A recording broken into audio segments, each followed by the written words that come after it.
E a convidada dessa semana é uma querida amiga que eu admiro demais.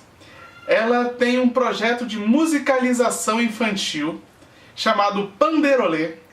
E eu sou apaixonado por música e eu acho que é muito interessante quando as nossas crianças elas já crescem com esse contato. E a nossa convidada, a Nádia Lopes, ela vai falar um pouquinho só desse assunto. Se liga aí.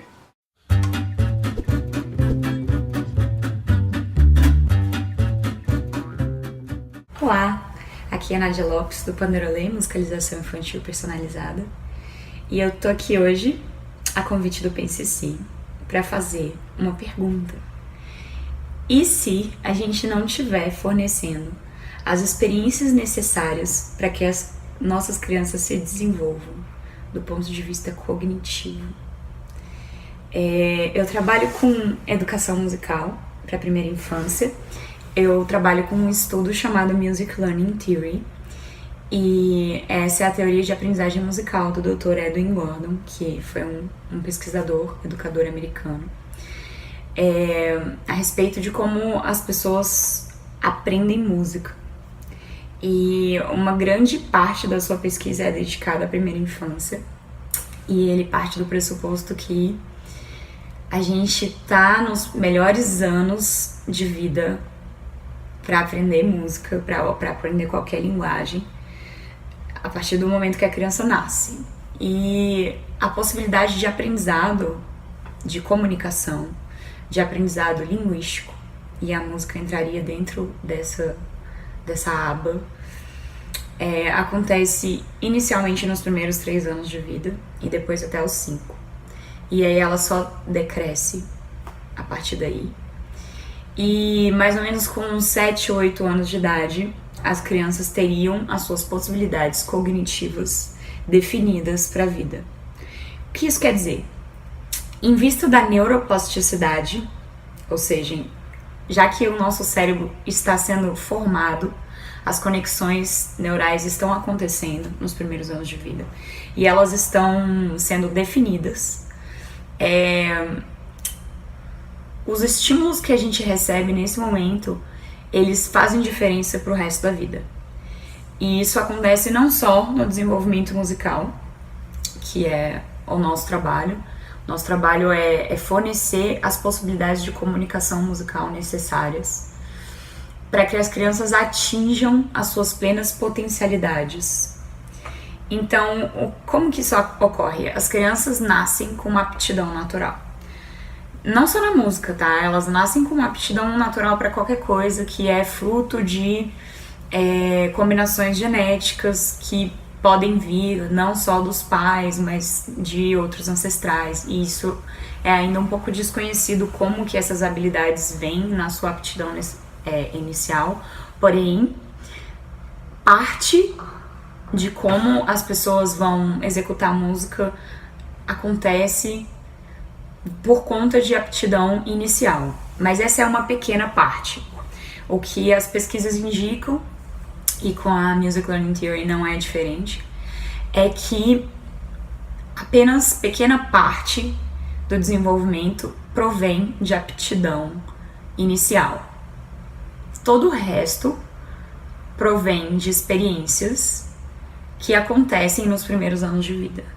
Então, essas experiências, elas definem como as crianças vão aprender música, como elas vão sentir a música, como elas vão se comunicar musicalmente, e define se elas vão atingir a plena potencialidade da aptidão com a qual elas nasceram.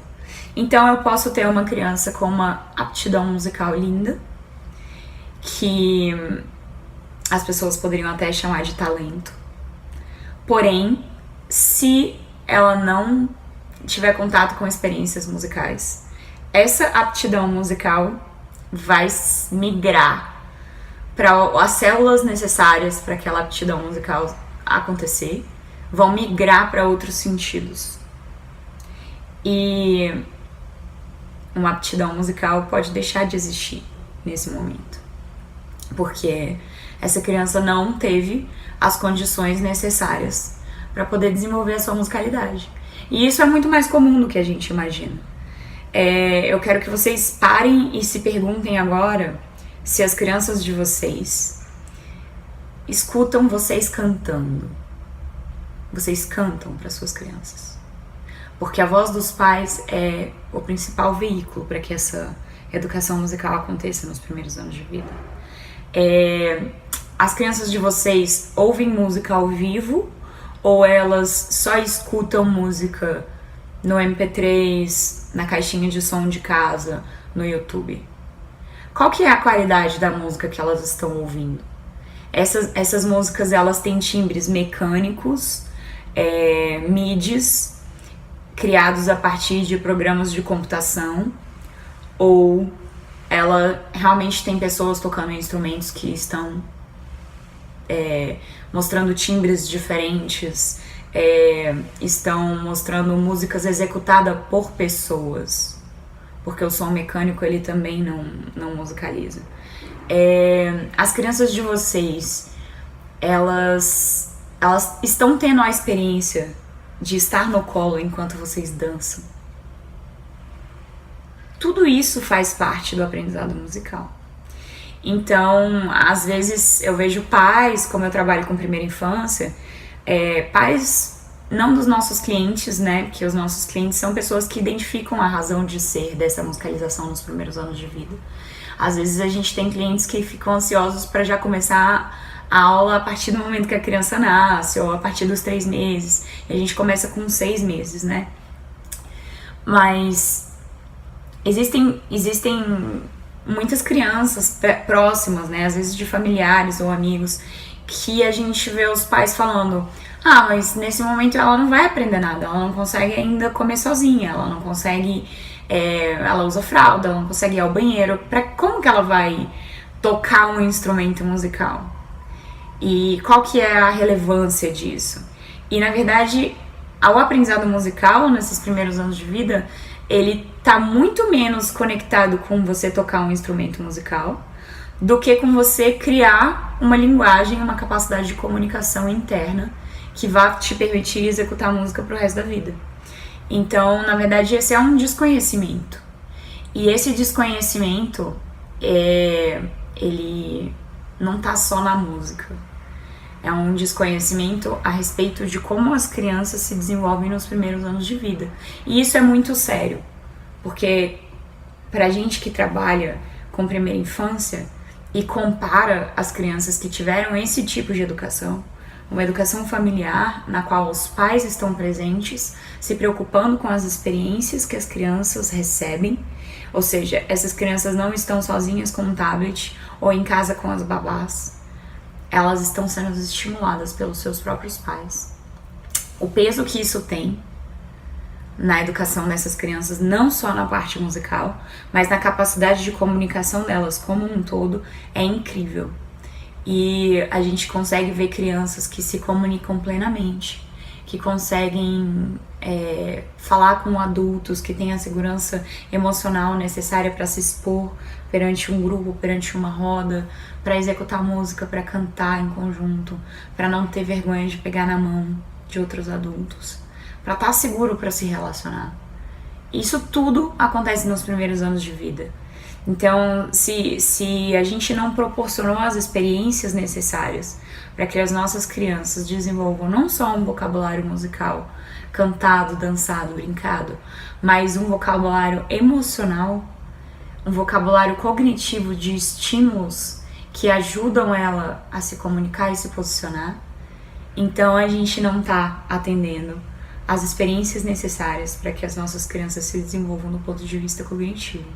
E a gente está num momento no qual as relações estão mudando entre as pessoas e a maneira como as pessoas se comunicam mudou.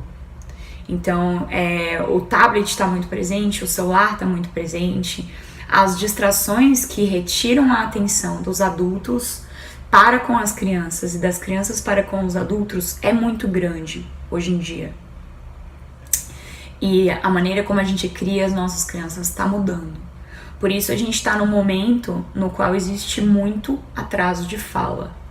que pode ocorrer não só por conta desses motivos de mudança de cultura, podem acontecer por sinais neurológicos, podem acontecer por marcas de nascença, podem acontecer por incapacidades naturais. Claro, todas essas possibilidades existem, porém, a capacidade de comunicação, ela chega na sua plena potencialidade quando as pessoas se comunicam.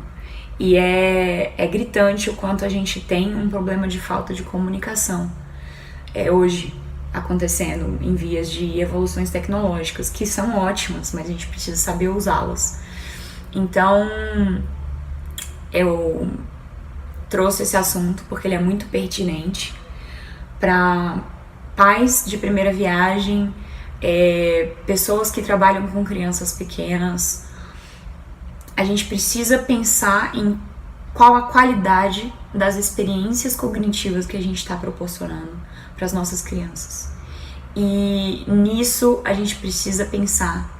E aí agora eu vou falar do meu trabalho. A gente precisa pensar que a gente tem uma possibilidade incrível de conectar as crianças com melhores habilidades cognitivas, que é a musicalização infantil. Musicalização infantil nos primeiros anos de vida é imbatível como atividade. Um cérebro conectado pela música e pela arte na infância, ele está apto a executar uma série de atividades e uma série de capacidades de comunicação para o resto da vida. Então, o entendimento dessa criança vai ser melhor e isso não tem preço. E era sobre isso que eu queria falar com vocês hoje. Qualquer dúvida, procurem a página do Panderolê, musicalização infantil personalizada aqui no Facebook. E a gente dá um curso sobre isso, a gente está no dia a dia da sala de aula e a gente trabalha com educação musical em família, que é uma coisa que a gente acredita muito, muito, muito. Então, reflitam sobre todo esse assunto super sério, tá bom? Um grande abraço, obrigada pelo convite, Pense Si, é um prazer estar aqui novamente. Tchau, tchau!